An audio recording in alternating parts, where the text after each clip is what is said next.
Pages 1 through 5 of The Subtle Art of Not Giving a Fuck. This chapter is called Don't Try. Charles Bukowski was an alcoholic, a womanizer, a chronic gambler, a lout, a cheapskate, a deadbeat, and on his worst days, a poet. He's probably the last person on earth you would ever look to for life advice or expect to see in any sort of self-help book. Which is why he's the perfect place to start. Bukowski wanted to be a writer, but for decades his work was rejected by almost every magazine, newspaper, journal, agent, and publisher he submitted to. His work was horrible, they said, crude, disgusting, depraved. And as the stacks of rejection slips piled up, the weight of his failures pushed him deep into an alcohol-fueled depression that would follow him for most of his life. Bukowski had a day job as a letter filer at a post office. He got paid shitty money and spent most of it on booze. He gambled away the rest at the racetrack. At night, he would drink alone and sometimes hammer out poetry on his beat-up old typewriter. Often, he'd wake up on the floor having passed out the night before. 30 years went by like this, most of it in its meaningless blur of alcohol, drugs, gambling, and prostitutes. Then, when Bukowski was 50, after a lifetime of failure and self-loathing, an editor at a small independent publishing house took a strange interest in him.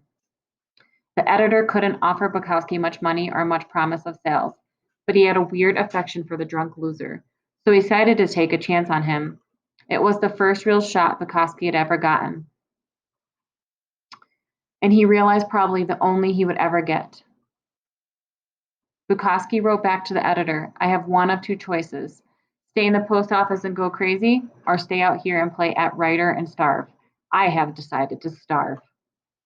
Upon signing the contract, Bukowski wrote his first novel in 3 weeks. It was simply Post Office. In the dedication, he wrote, "Dedicated to nobody." Bukowski would make it as a novelist and poet. He would go on and publish 6 novels and hundreds of poems, selling over 2 million copies of his books. His popularity defied everyone's expectations, particularly his own. Stories like Bukowski's are the bread and butter of our cultural narrative. Bukowski's life embodies the American dream, a man for fights for what he wants, never gives up, and eventually achieves his wildest dreams. It's particularly a movie waiting to happen. We all look at stories like Bukowski's and say, see, he never gave up. He never stopped trying. He always believed in himself. He persisted against all the odds and made something of himself. It is strange that on Bukowski's tombstone, the epitaph reads, "Don't try." See, despite the book sales and the fame, Bukowski was a loser. He knew it. And his success stemmed not from some determination to be a winner, but from the fact that he knew he was a loser, accepted it, and then wrote honestly about it. He never tried to be anything other than what he was. The genius in Bukowski's work was not in overcoming unbelievable odds or developing himself into a shining literary light. It was the opposite. It was his simple ability to be completely, unflinchingly honest with himself, especially the worst parts of himself, and to share his failings without hesitation or doubt. This is the real story of Bukowski's success, his comfort with himself as a failure. Bukowski didn't give a fuck about success. Even after his fame, he still showed up to poetry readings, hammered and verbally abused people in his audience. He still exposed himself in public and tried to sleep with every woman he could find. Fame and success didn't make him a better person, nor was it by becoming a better person that he became famous and successful. Self-improvement and success often occur together, but that doesn't necessarily mean they're the same thing. Our culture today is obsessively focused on unrealistic positive expectations.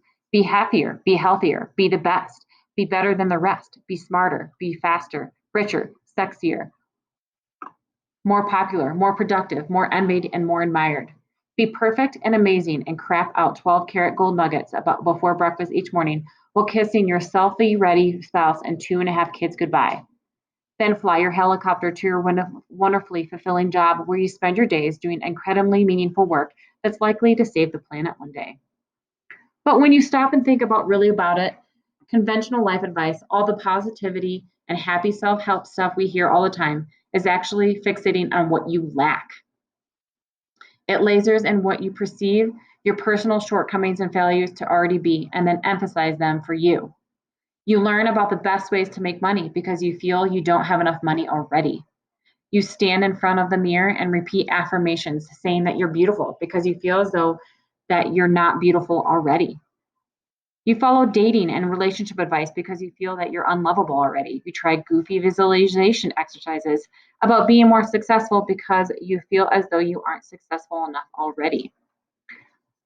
Ironically, this fixation on the positive, on what's better, what's superior, only serves to remind us over and over again of what we are not, of what we lack, of what we should have been but failed to be. After all, no truly happy person feels the need to just stand in front of a mirror and recite that she's happy. She just is. There's a saying in Texas, the smallest dog barks the loudest. A confident man doesn't need, or I'm sorry, a confident man doesn't feel a need to prove that he's confident. A rich woman doesn't feel a need to convince anybody that she's rich. Either you are or you aren't. And if you're dreaming of something all the time, then you're reinforcing the same unconscious reality over and over that you are not. Everyone in their TV commercial wants you to believe that the key to a good life is a nicer job, or a more rugged car, or a prettier girlfriend, or a hot tub with an inflatable pool for kids. The world is constantly telling you that the path to a better life is more, more, more. Buy more, own more, make more, fuck more, be more. You are constantly bombarded with messages to give a fuck about everything all the time. Give a fuck about a new TV. Give a fuck about having a better vacation than your coworkers. Give a fuck about buying that new lawn ornament. Give a fuck about having the right kind of selfie stick. Why? My guess, because giving a fuck about more stuff is good for business. And while there's nothing wrong with good business, the problem is that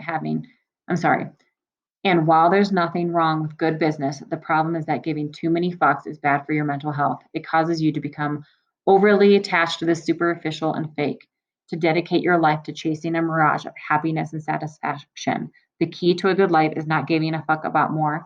It's about giving a fuck about less, giving a fuck about only what is true and immediate and important.